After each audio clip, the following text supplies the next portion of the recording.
Okay, you want right. a drink first? Do you want something? So I've started. You could pour it out. Thank you very much. Okay. This I am making a. Well, this won't. I'll upload it, but it won't be live. This is. But I'll upload it straight away. I'd say about 10-15 minutes ago. About 10 or 15 minutes ago. I was. See, I'm permanently traumatised. It's PTSD. I'd actually just said hello to the manager of Poundland, and his 3-year-old daughter is permanently traumatised by our public servants, the police, Sussex Police, which I am as well. 7 years of non-stop torture and corruption of every kind. And I'd literally just said hello to him. And then as I was coming into Wilmington Square, I was turning off into Wilmington Square. You know, it's funny. I'd literally just walked out of the door of my emergency accommodation. And it's quite a rough area, and yet this member of the public, I said, "Oh, sorry," and this man said, "Oh, pardon me, madam." This is a member of the public. And then I get on a bus to come over to Eastbourne, and I'm turning off into, so I then see in Cornfield Road, I see the manager of Poundland, wave to him, and then, as I said, I've come into Wilmington Square. And there are a lot of these hotels are housing illegal immigrants, which we all know. And I've got to be careful how I word this, but my partner's made some observations, let's just say that. I won't say any more. Then I walk past the Wilmington. I'm coming up to the Wilmington Hotel, and 3 police cars, including a police van, come all flashing lights. Bearing in mind, this is near the accommodation, because I've got. Take a deep breath. One deep breath. This is near the flat that the sacked care coordinator and my GP got me into. I'm currently in a hotel where the deputy manager had stepped in with the head of Sussex Police, and because basically I had my home, my self-contained flat was brutally stolen from me by this corruption, and the deputy manager of this hotel got involved because they always get complaints about that place that I was in 7 years ago, when basically survivors of the Saffron Facebook page ignored an online petition to the food bank. So I'm causing a bit of a stir without even realising it. So these politicians have got so much time on their hands. They're so obviously they're so busy, but they ignore my emails, they ignore my online applications.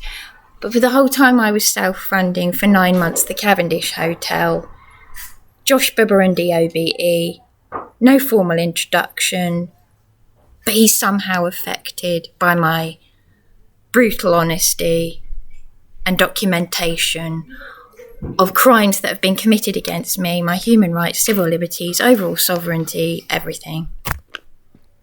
In fact, without mentioning names, there was an employee of this very hotel who said to me, he's got struggles with the council.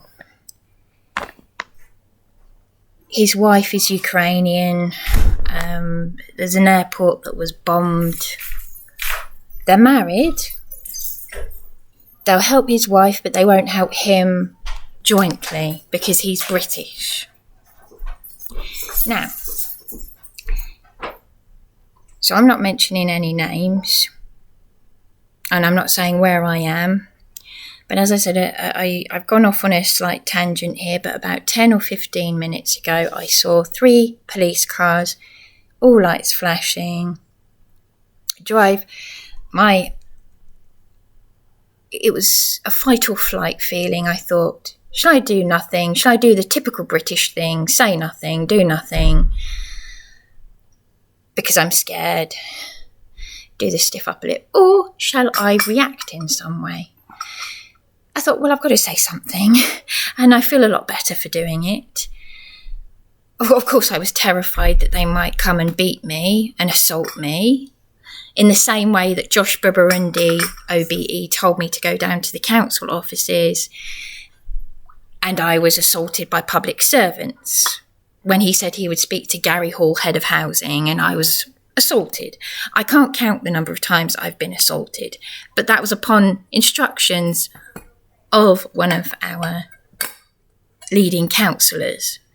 So, you know, they're supposed to stop and correct, and I'm a vulnerable constituent, right?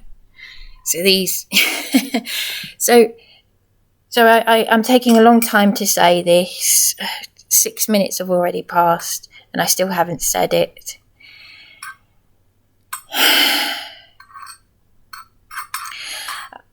They'd obviously already looked at me from the vans and the police cars, because I stood on the side of the road in Wilmington Square just now, and I just stood with my hands on my hips, shaking my head at them. I wasn't shouting abuse. But they got out of their cars, ignored me. They must have whispered something to each other, because I called out to them. And of course it was smirking, smiley, PC Upton. I think it was PC Upton, because I don't tend to remember people's names. As my partner said, PC up to no good.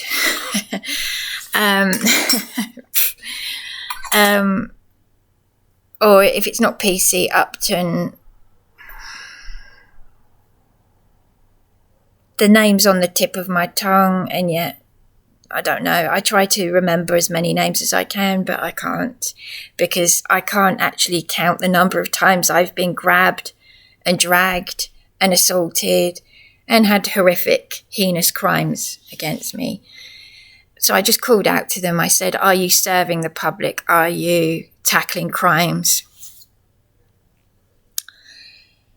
And I thought, I'll risk it.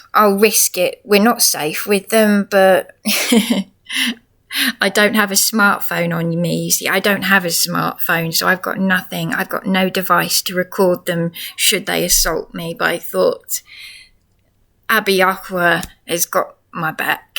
So I went up to them. They were on the doorstep, and there seemed to be a lot of... how can I say this?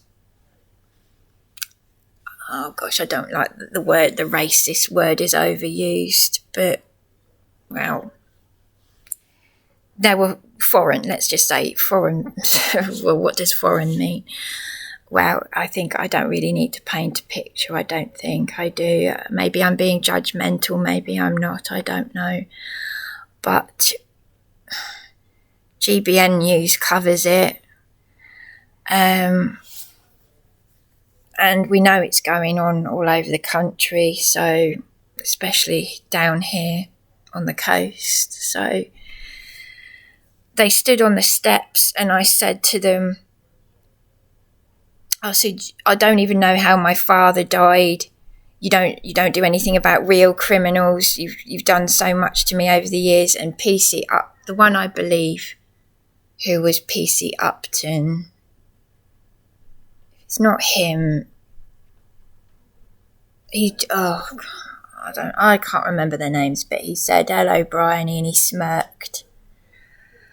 And PC Williams, there's a PC Williams son, I think, and there's a PC Williams, the young one called PC Williams, who was there. He was there at the hospital on my birthday in March when I was given an x-ray after I'd been beaten all night and assaulted and injured in A&E all night long. And this is what I'm going to tell adult social care at my appointment on Friday. And he said nothing. He looks very young. All he said was, just make a complaint. They broke my phone. They had handcuffed me. They used filthy, foul, vile, abusive language. They called my partner a C word to my face. He's with me right now, sitting right next to me. But I'm protecting him from this because this is just, I don't want him on here. This is just my documentation. This was 2 days after the home that I was brutally dragged out of by PC Ford, and he was one of the ones who beat me with PC McCarthy on my birthday on the 16th of March. And 2 days earlier, PC Ford had dragged me out of the home that my GP got me into. The care coordinator who got me in there 4 months earlier said I could have the flat as long as I needed it. And then I was dragged out of there. The local establishment are on my back. They're saying I'm recording people, filming people, which is my sovereign right. But I'm not recording people. I recorded someone who was mentioned in the national news with 22 previous convictions for mugging the elderly, attacking me, along with other criminals in a council accommodation. And I have damning evidence of council meeting minutes. I've got evidence against this council, criminal evidence. In December, I went to a conference at Ashburnham Place in Battle, where I met one of the speakers who is a friend of a mutual friend of my late mother's, and he's an ex-Sussex police whistleblower.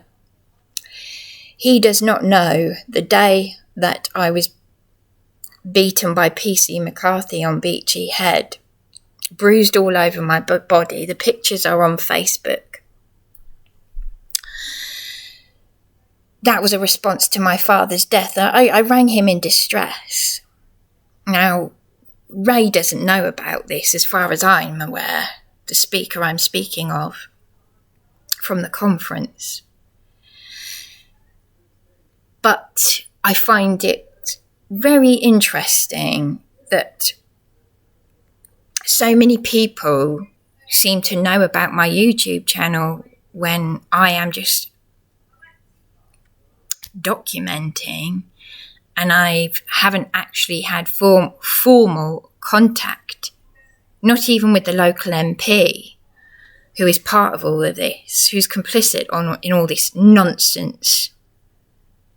So literally, I've come to this hotel with a bunch of forms for an appointment. And the only reason why adult social care are stepping in is because it involves people in this town.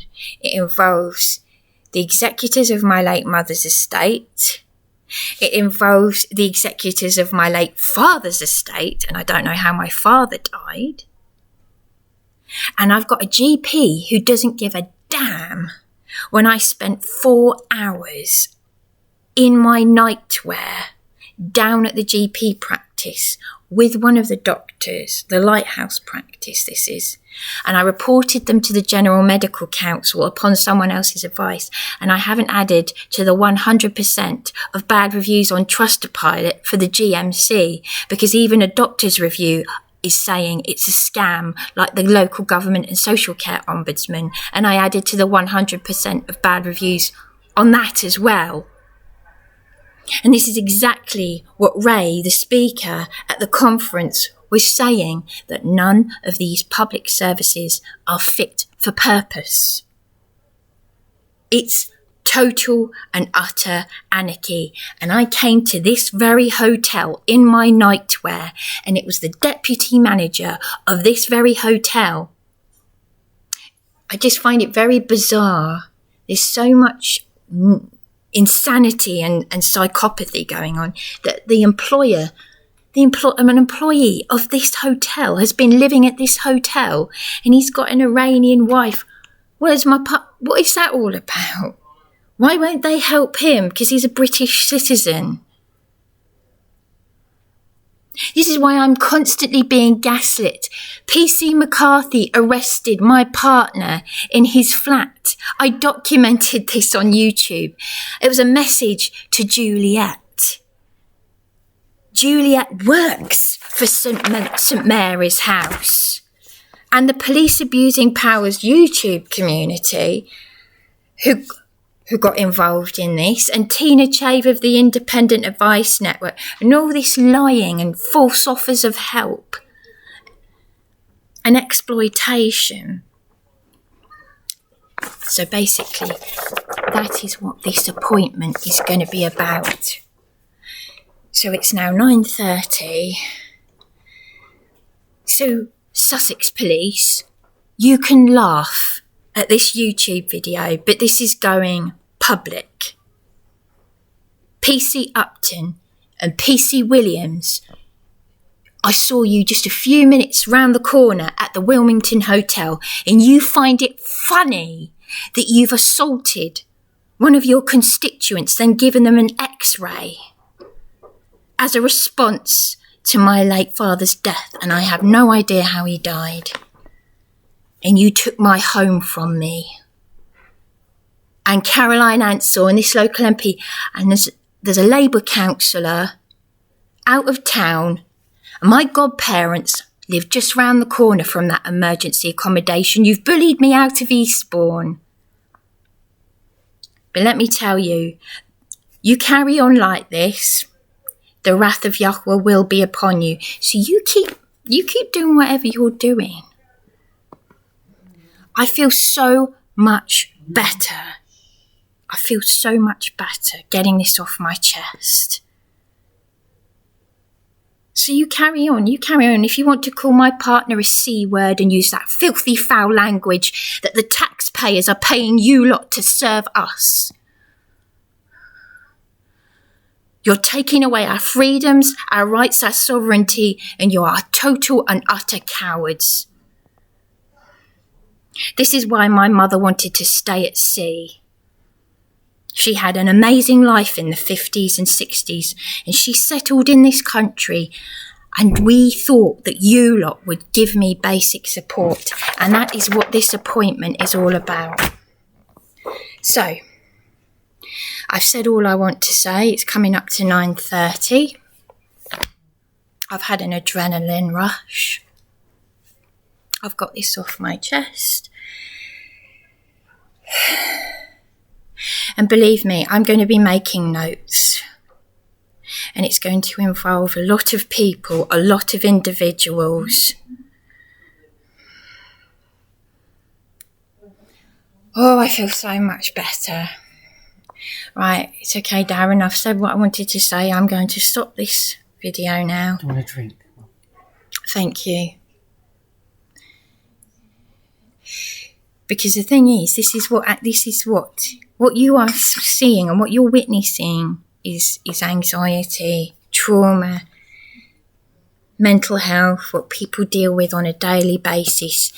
And you've committed crimes against a constituent you did not support, you added to, and you laugh and you mock and you Did you see my last video? Do you know what happened to an autistic girl who's got a twisted spine who was dragged along the pavement? But you don't have the time to investigate an old lady's burglary. I bet your parents and your grandparents and those who died for your freedoms are proud of you. My grandmother lived through 2 world wars. My mother lived through 1 world war. She was always reminding me about wearing a poppy, Remembrance Day, for those who fought for our freedoms. Really? And then she cried for me at the end of her life because she thought these people were helping me. She died of a rare cancer. She apologised to me. She told me about an illegal abortion she had in 1958 in America. And she told me that in the Hydro Hotel during English afternoon tea. And you lot think that what you are doing is normal. What did I say to you on Beachy Head? I said, do what you did to Christian Concern. I said, charge, prosecute and arrest me for saying that my sister was born a woman. And you didn't do that though, did you? No, because you would have looked stupid in front of the Beachy Head chaplains. My sister is living as a man. She is a woman. Under Abba Yahweh, she is a woman. You haven't charged, arrested and prosecuted me for saying my sister was born a woman because you know those Beachy Head chaplains who expected you to get me back into my home, but it was the deputy manager of this very hotel that I'm sitting in right now. He's left now. He escalated complaints to the head of Sussex Police and the managing director of the very place. The very people who have committed these crimes against my human's overall sovereignty. These are and on top of it, the hangable offences under the Nuremberg Treaty. A lot of you don't even realise the severity of your own crimes against us, the people. I tell you what, I don't know how I'm going to die. But I'm going to die in peace, knowing I've done everything I should have done.